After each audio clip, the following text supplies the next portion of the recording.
Welcome to Dublin Dragon Radio. I'm your host, M.L.Ruscsak. I'm here with one of our very own authors, Robert Balsley, and I probably Balsley. See, I always butcher your last names. I'm notorious for this. So, well, you know, everybody does that. Yeah, everyone butchers the last names, right? Mm-hmm. Particularly my last name, but. Oh, it can't be worse than mine. Trust me. So we have 2 books of yours currently published within Dove and Dragon, and your third is getting ready to be published, if my mindset is correct. So let's start with book number 1, and let's go on a journey of this trilogy. So book 1 is Salvation of Innocence. Mm-hmm. And that started where? When did I start writing it, or where does the book start? Well, where does the book start? Then we'll get into why you started writing it. Oh, okay. Well, actually, with regards to present day, that being present day in the world that I generated, book 1 actually starts over 3,000 years in the past. And I needed to do that to set up what the main thrust of the book was going to be once we got to present day. Mm-hmm. And it involves the last empath. Okay, her name is Emmy. Now, she's not the main character, although she is one of the main characters. The empaths in my world are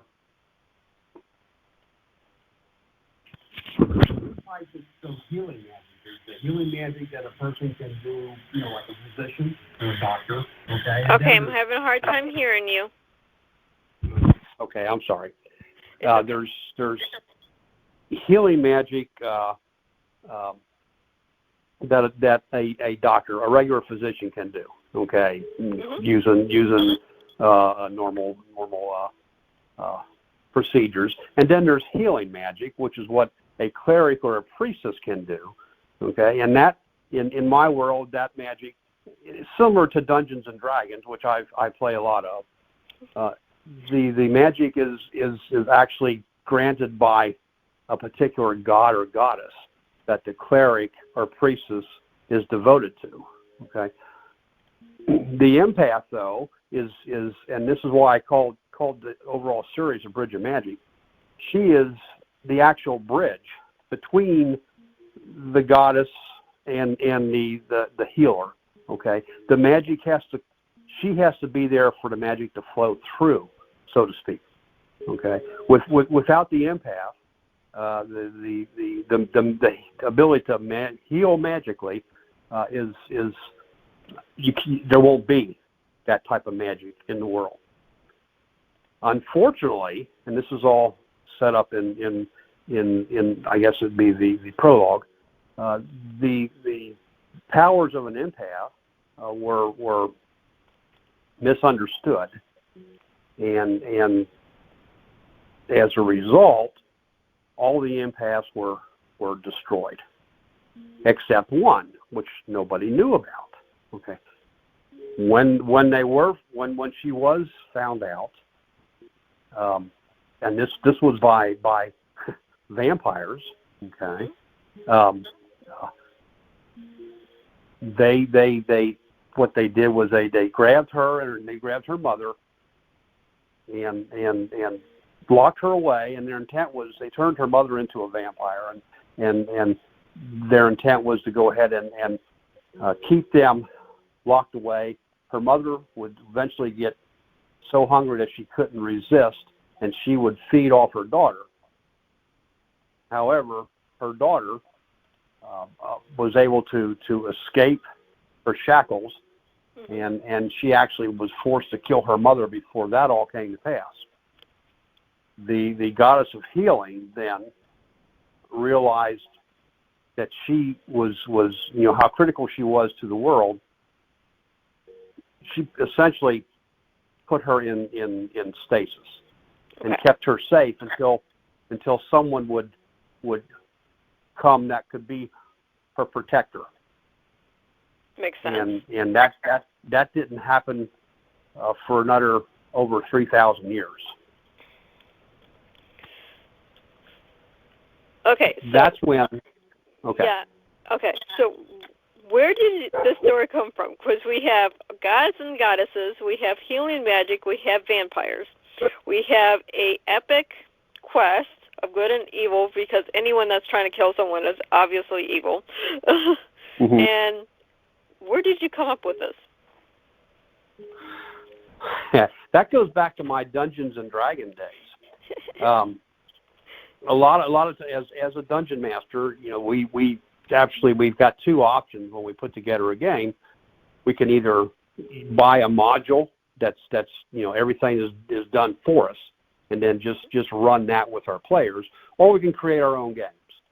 And as I got more experience as a dungeon master, my personal preference was to go ahead and create my own games, to write my own games up. And this, believe it or not, okay, and this is true.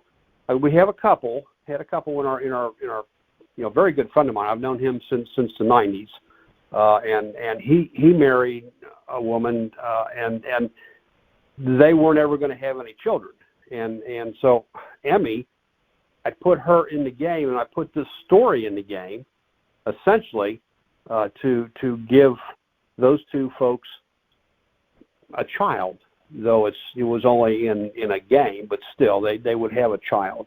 Mm-hmm. And in my in the book, the woman and the man who become their Emmy's benefactors or protectors are actually the characters that those two folks played in the game itself. And awesome. And so that was the genesis of the idea for the book, is that one singular moment when they would save the girl, okay, and she would essentially become their daughter. Okay. Well, okay, this makes perfect sense from someone that plays Dungeons and Dragons, or used to.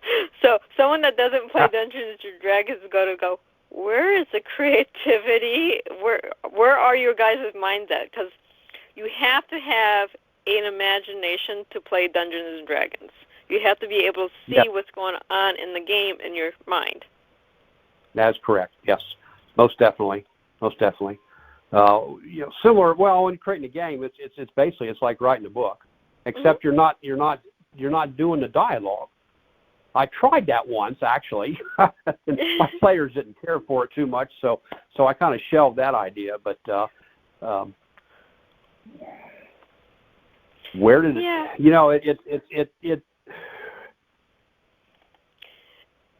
It's fun. The characters, okay. The main characters in my book, at least a lot of them, okay, mm-hmm. Are actual characters that I played with, that I ran in my games for years and years and years, and that's their personalities. The personalities in my book, there's Kristen and Tangus are the mother and the father of the last empath, adopted. Okay. They're of course they're actual people. And then I've got other characters in the game or in the book that are actual people, and I've been able to transpose their actions, their reactions, how they act as not only people but as characters, okay, into the characters in the book. And that, believe me, that helped a lot because knowing them so well, I don't really have to try to imagine how they would react. I know how they would react, because I've seen those reactions in the course of 20 years. Right. And so once I had the basic form or the basic outline of that one singular incident, okay, then I just built it from there with my own, going in the direction my mind sent me every time I sat down behind a keyboard. Right. Okay, so we, as authors, we take inspiration from everything, and we see things so totally different from people, it's insane. Oh, you're looking at a book. Okay, how can this book be used in a different way? Or my daughter is notorious for this. Oh, there's a piece of scrap cloth that you're throwing away. It could be changed into 20,000 different things. It's still useful.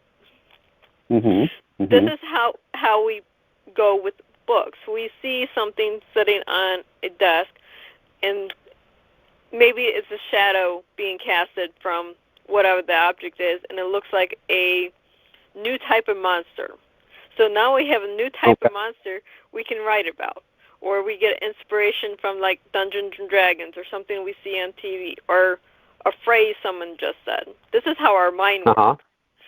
Right. And then, right. Yeah, I mean, adding all that characters and stuff into this series, you know the reaction of the characters because these are your friends, basically. And then not only do you have your friends, but your characters take on their own voice, so now you have a new friend, but they're in your head only. Exactly. Although, okay, I'm sorry, go on. No, go ahead. Okay, most of my, well, with one exception, all my friends have read the books that I've got so far. Number 3 is just getting ready for release, at least from me to you. And they all pretty much say that I've got their characters and their reactions and everything pretty much spot on. So most of what I've done with them is again based on based on reality. Okay, except the situations I put them in and what I turn them into is not so much based on reality, but it's based on my imagination and how I want things to run in the book. Right. And a lot of that to me is pretty much unknown until I actually get to that crossroads.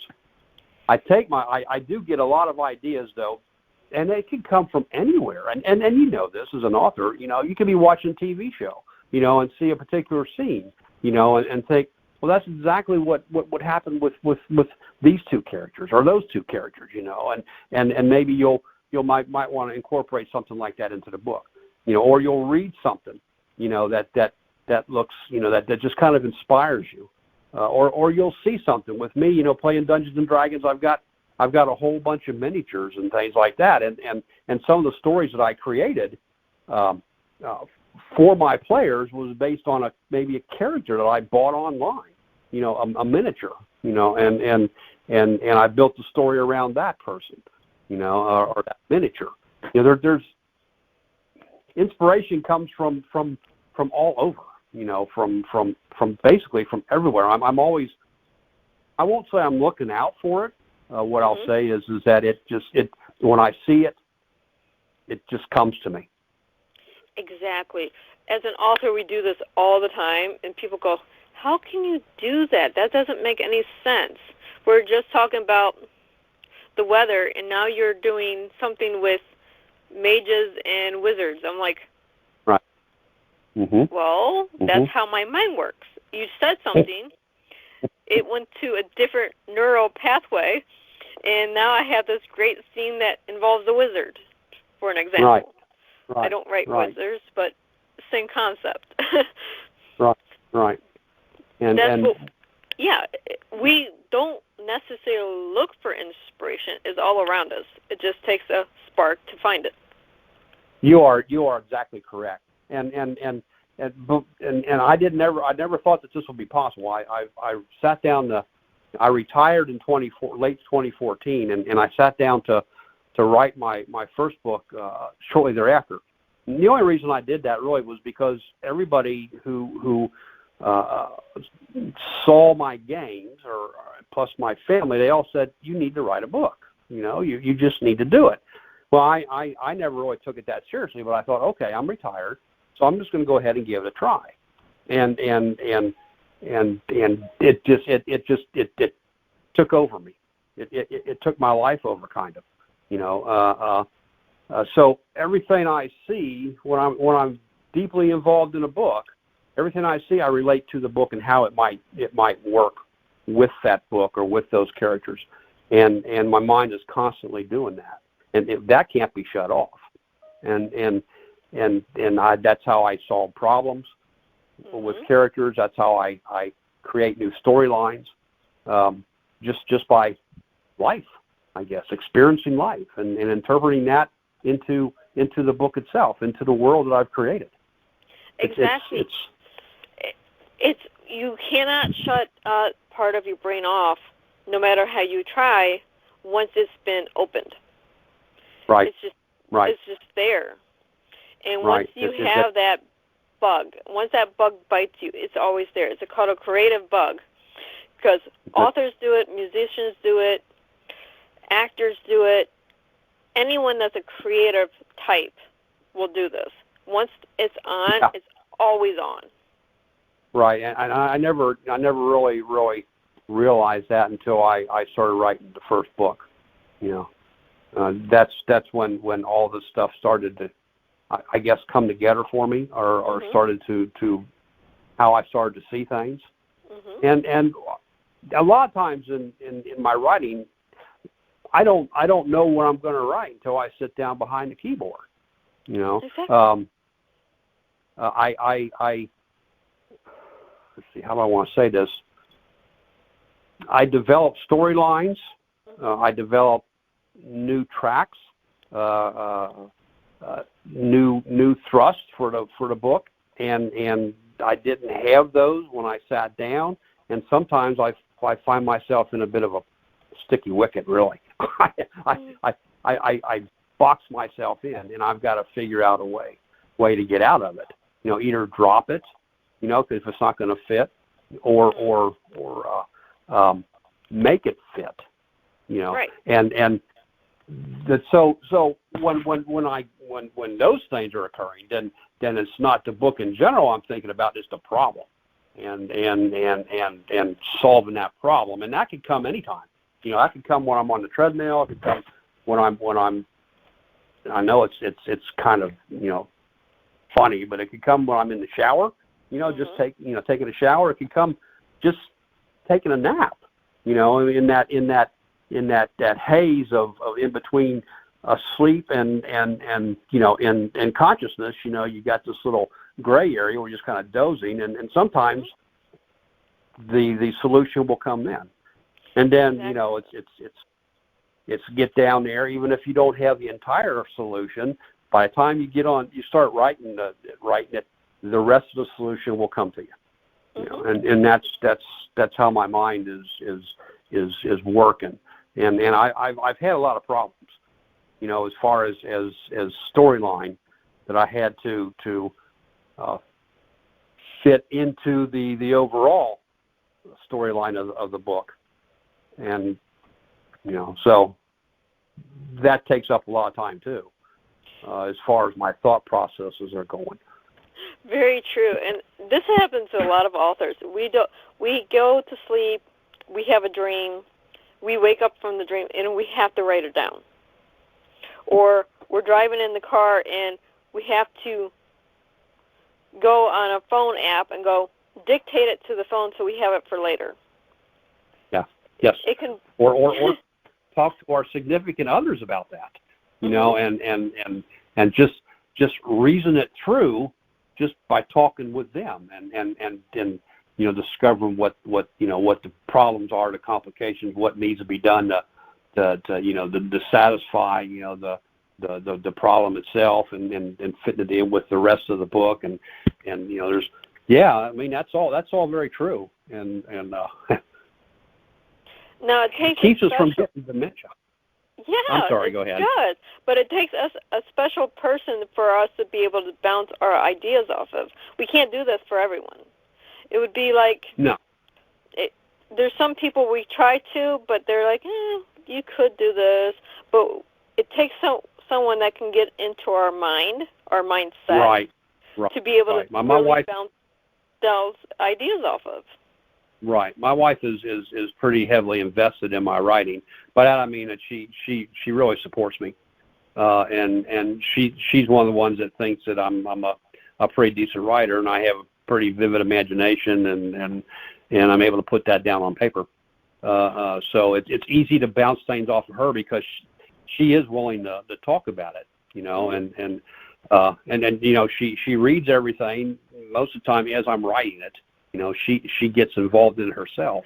You know, so that's pretty important too as a writer to have a foundation of support, I think. It is. You know?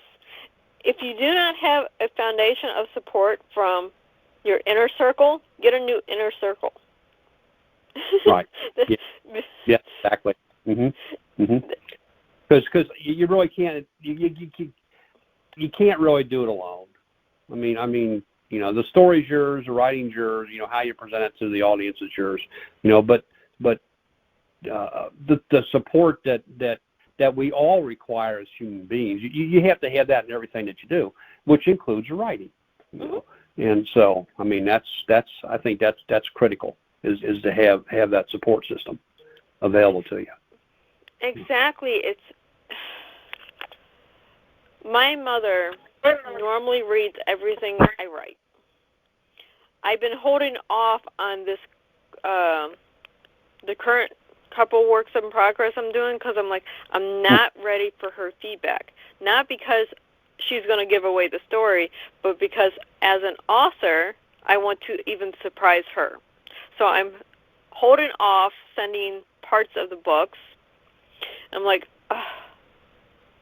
But at the same time, I need her feedback. So I'm caught between the two. Okay, I want feedback, but I want this to be a surprise. Yeah. I you know, I haven't been able to do that with my wife because you know I don't really she's kind of not only a support system but a sounding board, and a lot of my ideas I throw at her before I write them. You know, a lot of them I do to see how she reacts to it, to see what her, you know, what problems she may see that I don't see, you know, with it, and so. I guess there aren't too many surprises, you know, as far as and I don't. To me, you know, it'd be kind of neat to be able to surprise her. I haven't figured out a way to do that yet. Yeah, I'm kind of lucky because my mother doesn't have access to my computer, so she doesn't know this, and I'm using my daughter right now as a sounding board, along with a few other authors, to write the book. So I'm like, it's kind of neat having my first reader be a little bit surprised at where I'm at. So yes, it's just a cool thing. It's not something I would recommend doing very often, but at the same time, give them enough of the story so they are really welled at it and not just a rough draft. Right. Well, you know, you've an author has so much emotion in their work. It's so important to them, and having somebody who shares, who understands you and understands what it means to you, and you know, will take that seriously, and I mean that's you know that's pretty critical. It's not to say that you can't write a damn good story, you know, without that. Okay, you certainly can. I'm sure there's plenty of authors that have done that, you know. But it to me it really helps to do that, especially when a lot of the scenes that you're writing, and I've knocked off, killed, you know, several main characters in the 3-book series that I've got right now, and those are pretty emotional, and you know, that having someone there to share that with is pretty, you know, important. It helps a lot. I'll say it that way. Now, then sometimes when she's the one that you know started crying over something that I did that didn't really affect me that much emotionally. So you know, who knows? Yeah, I wrote in the one book, the one character that's supposed to be the love interest of the main character, I had to kill him off. It everything up perfectly for the rest of the series. But when you first read this, why? The first gut-wrenching reaction is, why did you kill them off? They're just now getting to the point where they're in love. And you can see it. I'm like, well, it makes sense. You have to have a major tragedy for the events to unfold. If you don't have that major tragedy, then the events that are going on doesn't really involve the character. Right. It kind of holds back the rest of the book, the rest of the story. I understand that. Now, in working in the world of fantasy, because a person is dead doesn't mean that they have to be dead. I know. Two of my favorite characters, one of them I killed off, and he came back as a ghost, and he's even funnier as a ghost. And another one, I didn't really kill him off. He made a change, and this is something that you really wouldn't understand unless you were reading the series. But he changed something that's he was a dwarf in regularly, and then he changed into something that's completely foreign to that. You can do those type of things in fantasy, or even if someone does get killed off permanently, which I did to a couple characters. You can show them going into their afterlife, and being happy in the afterlife, So fantasy gives you a lot of options, even when you have to. It does, especially when you throw in a twist like, oh, they're dead. Well, wait, no, they're not. Yeah, exactly. I got. It's fun. Well, I got one character that I turned into a tree. Now he controls a forest. Imagine that. So, but it works in the story, But it's fantasy is great. Fantasy. There's really not a lot of rules, in fantasy. As long as you're consistent and make some type of sense. So. Yeah, and sometimes anyone that's read my books knows there's so many plot holes that there's times that it doesn't make sense. Well, there's reasons for those plot holes. It's just not wrote yet. Yeah. So I understand that, and like I said earlier, when I write, sometimes I don't know what I'm writing about until I actually count. And a lot of that stuff, you're exactly correct. You create a storyline, you create a plot, okay, that you're not going to fix until somewhere down the line. It's like you're a hoarder, okay. You've got an idea, okay, and you get it down on paper, but you're hoarding that plus a lot of other ideas. And as you work your way through the series, through the book, okay, that stuff you hoarded, all of a sudden you reach into it, it's there, you grab it, and you pull it out, and then you satisfy your plot line. Exactly.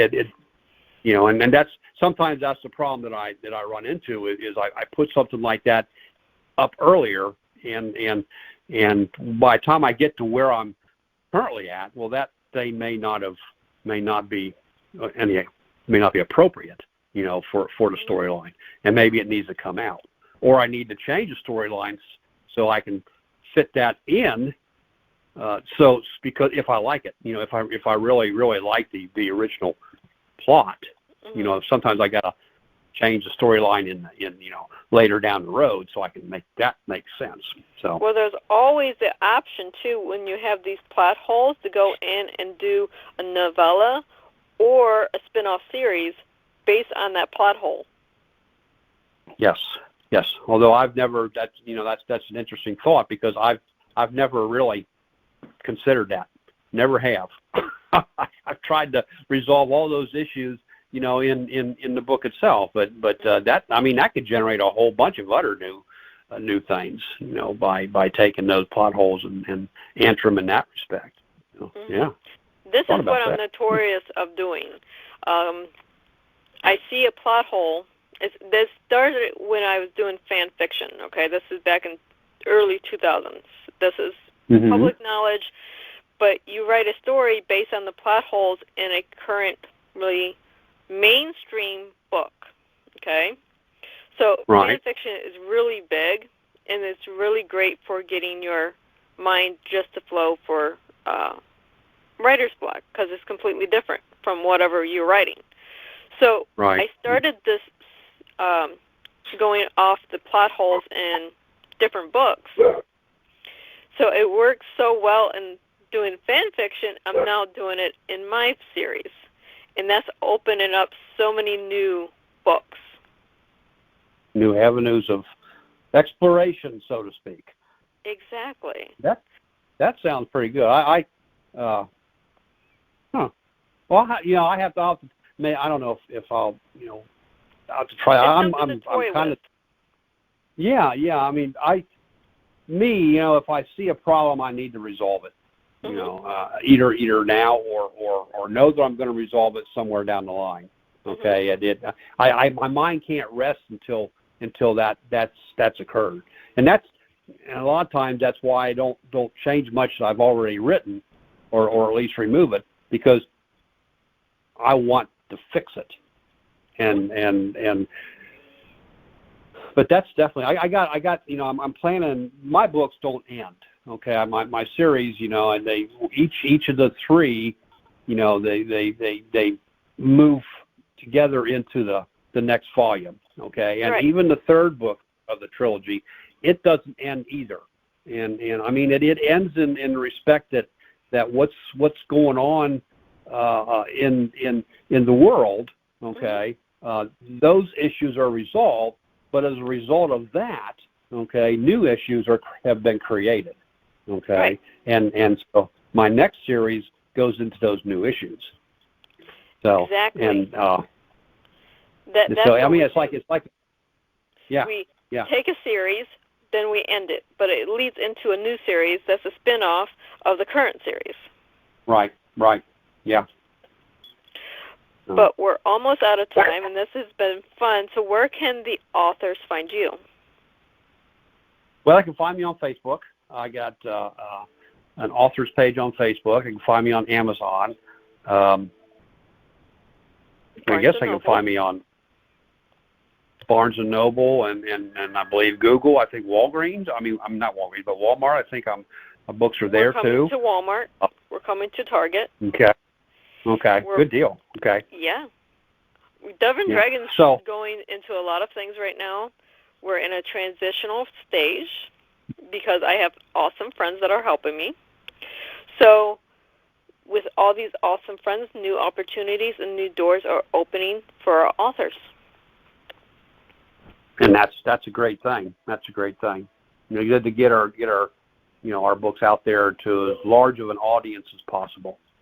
Exactly. That's what this radio podcast is for all authors, all entrepreneurs, because I want to help as many people as possible, but I can't publish every author I come across.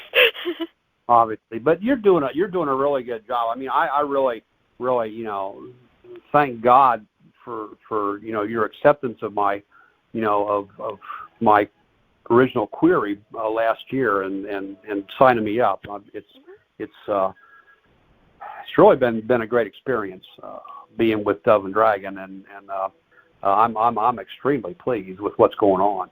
So well, I'm happy that you're pleased, and for our listeners, stay tuned to Dove and Dragon because I drop little Easter eggs on shows when I have my authors on here. See what we're up to and come check us out. And Robert, thank you so much for being on the show today. Thank you, Melissa. I really appreciate it. I had a lot of fun. So did I. I love these fun shows. And we'll talk to everyone later. All right. Thank you. Bye-bye. Bye-bye.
was kind of fun.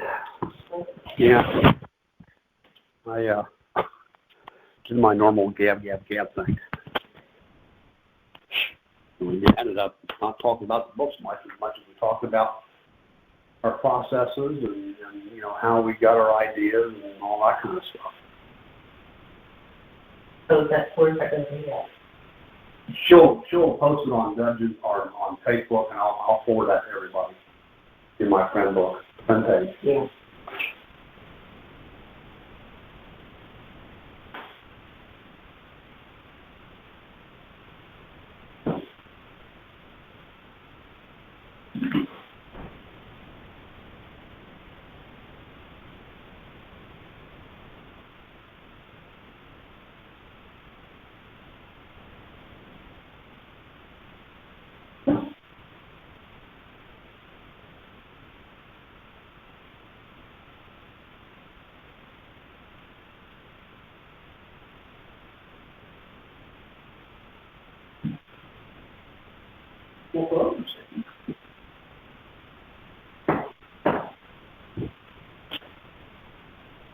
Use this thing.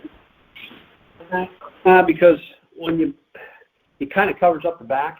Okay. Yeah.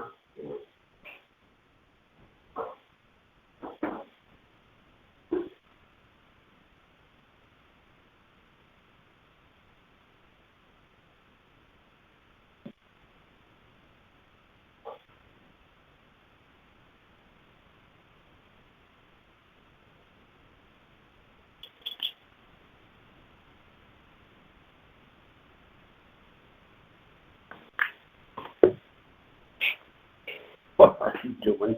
Huh? What you doing? What you doing, girl?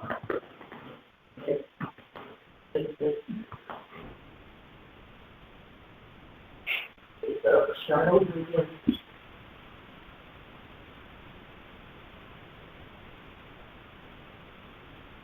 And then see the corner of the wall?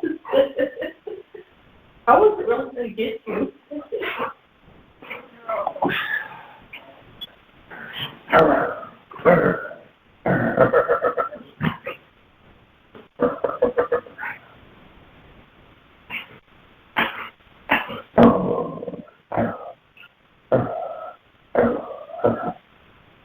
Okay, there it is. Ow, there you go. Okay.